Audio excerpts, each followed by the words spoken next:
Now, a day after Home Minister Amit Shah's visit, a scheduled cabinet meeting for tomorrow has been postponed by about a week. Now, sources say that the Bommai government wants to complete the cabinet expansion by then. A final nod from the High Command is anticipated. Yes, of course. Now, there has been a lot of talks about the cabinet expansion or a rejig for quite some time now. Now, yesterday, while Home Minister Amit Shah was in Karnataka, it was expected that there would be some serious talks on this particular matter and a final call would be taken. But due to some changes, of course, in his schedule, there was not an in-depth discussion on this particular matter. But what we've been told is that most of the issues and most of the allocations, as far as the state leadership is concerned, and what their idea about this is, has already been communicated to Amit Shah and the High Command, because even Arun Singh was here, who's, of course, the BJP in charge.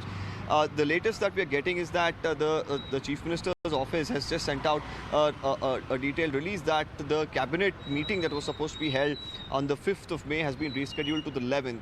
And sources suggest that what they are hoping is that the High Command takes a final decision in the next 2 to 3 days' time, so that the fresh cabinet, which is either expanded or which is reshuffled, will be sitting together on the 11th. And the Prime Minister, of course, is expected to take a final decision as well in this particular regard, because this is the election year in Karnataka and they want to ensure that all the permutation and combinations, even pertaining to the cabinet allocations, are intact, so that it just blusters the chances of the BJP going into the polls, especially considering the fact that right now they are looking at how the leadership will be able to collectively help the BJP. And more importantly, what we're also picking up is that, like the BJP had earlier, 3 deputy chief ministers, that combination as well could return.